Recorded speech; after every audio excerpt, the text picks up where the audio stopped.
Las efemérides del mes de julio en nuestro país, en nuestra provincia. ¿Qué es lo que pasó en el mes de julio? En el mundo entero. Pues nos lo trae como siempre Mariano Navarro, a quien ya doy las gracias por hacerlo y la bienvenida. Buenos días, Mariano, ¿qué tal? Pasando calorcito, claro, como todo el mundo. Hola, buenos días. Sí, sí, no te voy a decir que estoy con una rebequita porque, ojo. Bueno, pues vamos a lo que vamos. ¿Qué pasó el mes de julio? Pues mira, en el mes de julio pasaron, como en todos los meses, un montón de cosas. Vamos a intentar eh, abreviar lo que podamos para contar, aunque sea breve, por lo menos los acontecimientos principales. Y luego al final quiero meter un apartado distinto que el otro día se me ocurrió y cuando llegue te voy a explicar. Bueno, en principio, estamos en el 711. Ah, Ya sabes, ya. ya hemos hablado que la invasión musulmana fue del 711 al 725, pero en el 711, entre el 19 y el 26, pasó la batalla de Guadalete, donde los Omeya derrotaron al rey godo Rodrigo y fue la primera vez que pusieron pie en la península ibérica. Pasaron desde Ceuta, desde el norte de África. Ellos se extendieron mucho después de la muerte de Mahoma por toda Asia y por todo Oriente, y luego se extendieron hacia el norte de África hasta llegar a la península. Entonces es un dato importante porque fue de verdad la batalla en la que los musulmanes por primera vez ya pusieron pie en la península ibérica y empezaron su dominio, que como siempre hemos dicho, lo de los 800 años de dominio musulmán, pues no es verdad, porque sí es cierto que estuvieron 800 años en Granada, pero en el resto de la península. Bueno, eso como dato importante. Ligado a esto, el 10 de julio del 1099 muere Ricardo Díaz de Vivar. Todo el mundo sabe que era el campeador y murió Rodrigo Díaz de Vivar. Rodrigo, perdona, ¿qué he dicho? Ricardo. No, Rodrigo, perdona. Rodrigo Díaz de Vivar. Y murió en la batalla de Valencia y la historia dice que incluso muertos sus soldados le ataron al caballo a Babieca y consiguió transmitir tal pánico a los musulmanes que directamente los derrotó incluso muertos. Bueno, es un dato curioso también, que fue un evento que pasó en un mes de julio. 1500. Fíjate, en 1500, el 20 de julio de 1500, la reina Isabel hace una cédula real exigiendo a todos los conquistadores que habían usurpado terreno a los indígenas que se les devolviese. Esto siempre lo pongo porque sabes que tengo la obsesión de continuamente informar a la gente que no es verdad que nosotros fuimos allí, independientemente de los comportamientos particulares, A ver, pero como política. Ojalá contar la verdad fuera la obsesión de tanta gente, de más gente, pero bueno, sí, continúa. Bueno, sí, pero que quiero que la gente sepa que desde aquí se daban instrucciones expresas, y de hecho tenía otra cédula real Isabel la Católica, que todos los territorios conquistados en la Nueva España, en los nuevos territorios de ultramar, cualquier ciudadano tendría los mismos derechos que un castellano, porque entre Fernando e Isabel pactaron que toda la administración de los nuevos territorios viniese por la vía de Castilla y no tanto por la vía de Aragón, pues porque Fernando era una persona muy guerrera y bueno, prefería hacer otras gestiones dentro del reino español, ¿no? Pero es importante saber que cómo siempre se empeñaban en proteger a los indígenas, independientemente de las estupideces que muchos dicen por ahí. Como ligando con esto, con nuestra época en América, el 30 de julio de 1789 empieza la expedición Malespina. La expedición Malespina fue una expedición científica que recorrió toda América, Buenos Aires, Alaska, Filipinas, las Islas Marianas, Nueva Zelanda, Australia, y trajo infinidad de información botánica y de los animales que por esas zonas se veían y que aquí en Europa se desconocían, a Europa, que además la utilizaron pues muchos científicos europeos, todo lo que trajeron la expedición Malespina. De hecho, el Jardín Botánico, la mayoría de las cosas que hay en el Jardín Botánico de Madrid vienen de esa época. y bueno, obviamente de viajes posteriores, porque claro, eso abrió unas rutas de viaje y un conocimiento y también unas inquietudes distintas a otro tipo de científicos que después hicieron más viajes para obtener toda esa información. Sí, esa información es muy rica, y ha aportado muchísimo en cómo, en nuevas especies vegetales, animales, pero a nivel mundial, no Y de solo nuevo, a nivel... partiendo de España como pioneros también de la, Claro, de la claro que investigación. sí.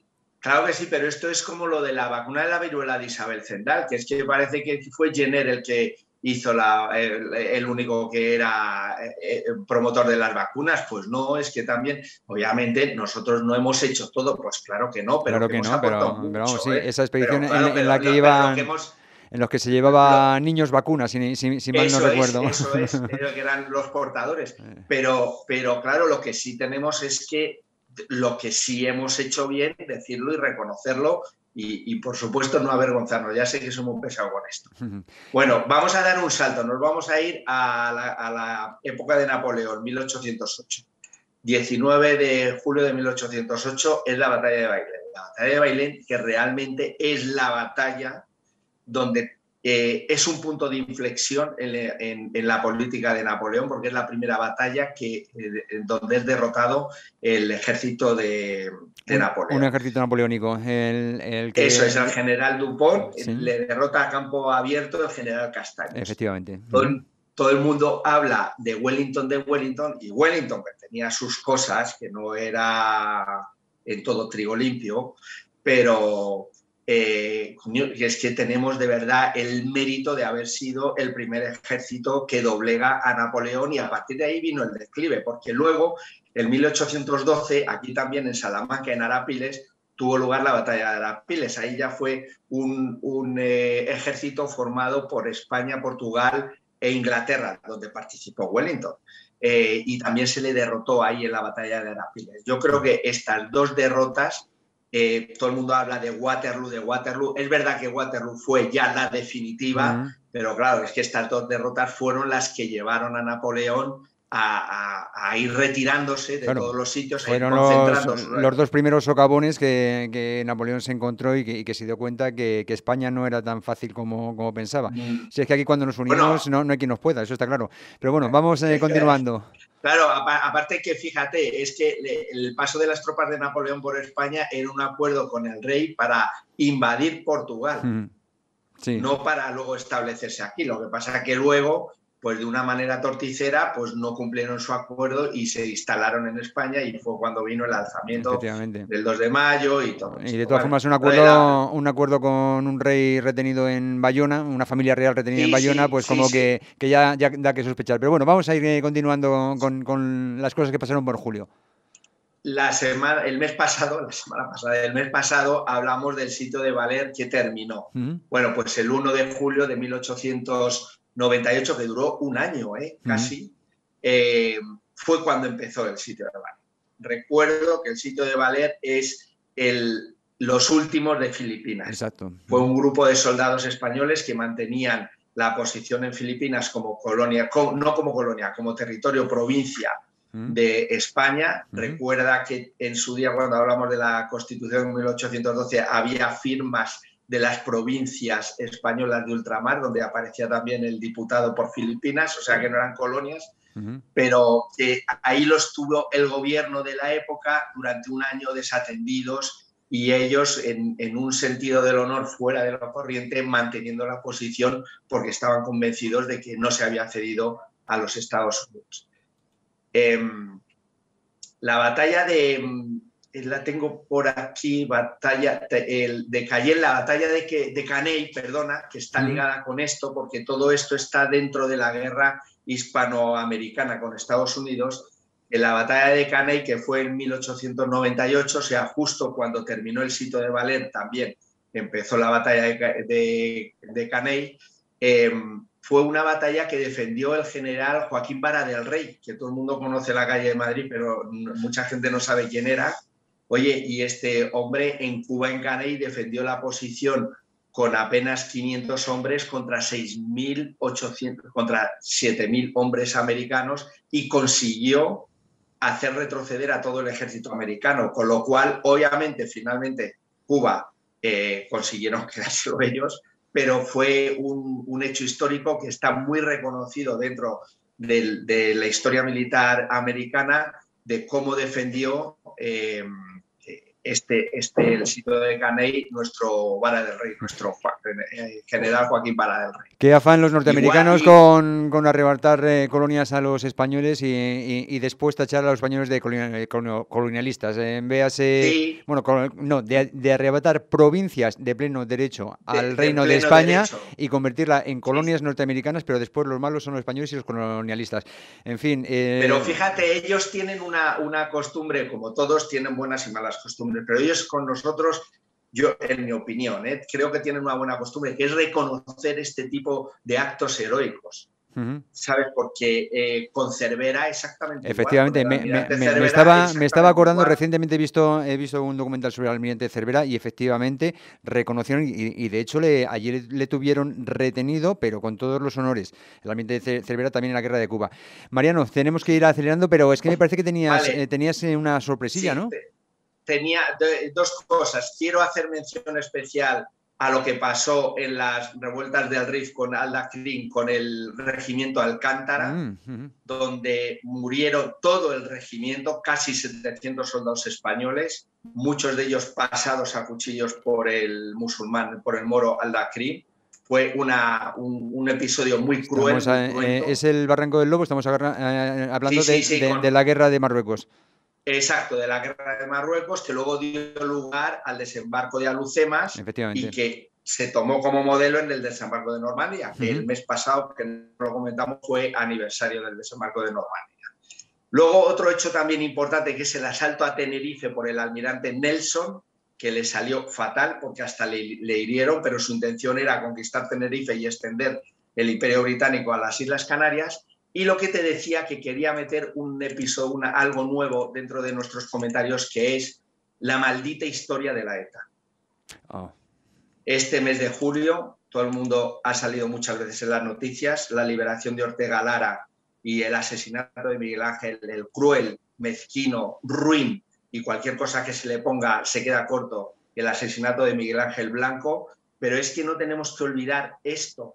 Y cada mes me voy a entretener en buscar este tipo de cosas. Pero es que en meses de julio, por ejemplo, en 1979, pusieron bombas en la estación de Atocha, de Chamartín y en Barajas y mataron a 7 personas y hubo más de 100 heridos. Es que en 1986, 14 alumnos de la Guardia Civil les pusieron una bomba en el autobús que iban a hacer prácticas y mataron a 14 alumnos en la Plaza de la República Dominicana de Madrid. Muchos nos acordaremos de esto. Pero la gente joven que nos oiga, que lo busque y que no se les olvide, porque esto es muy importante. Y en el 2009, no hace tanto, pusieron una bomba en la casa cuartel de Burgos, que hubo más de 50. Ojo, estamos hablando solo de atentados de la banda terrorista ETA aquecidos en el mes de julio. Solo julio. Entonces, es que esto no se puede olvidar. No se puede olvidar no se puede olvidar y no se puede consentir que ahora la gente que está participando en el gobierno, que deberían de estar fuera de las instituciones españolas, se nos presente como gente demócrata y vamos, que ya lo dijeron, que era gente de bien. Gente de bien, pues no, gente no de lo paz, han sido. en fin, sin comentarios. No lo han sido. Sin comentarios. No lo han sido y siguen sin serlo desde el momento en el que no hay arrepentimiento, en el momento en el que incluso declaran que si por ellos fuera, pues seguirían adelante con esa... Vale. En fin. Último comentario. Muy rapidito 18 de julio, que no fue 18 de julio, Guerra Civil Española, como consecuencia de los desmanes de la República. Siento mucho, pero es lo que pienso y lo que he visto. No quiero decir esto yo, pero he visto. Esto fue así. Fue Mola y Sanjurjo. Es verdad que Franco estaba en el ejército de África como responsable y se sublevaron algunas bases de Melilla y de Melilla-Ceuta, pero que fue Mola y Sanjurjo, y fue en septiembre del 36 cuando un grupo de generales decidieron que Franco fuese el cabecilla de la rebelión.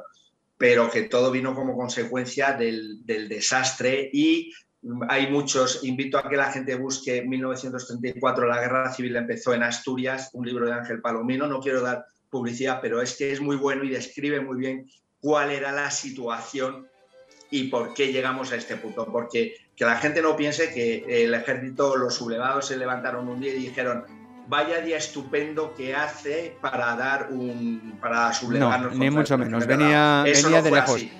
Mariano, vinieron con unas consecuencias. Muchas gracias, José gracias Luis, a ti. Te voy a poner deberes al respecto de este último comentario que has hecho.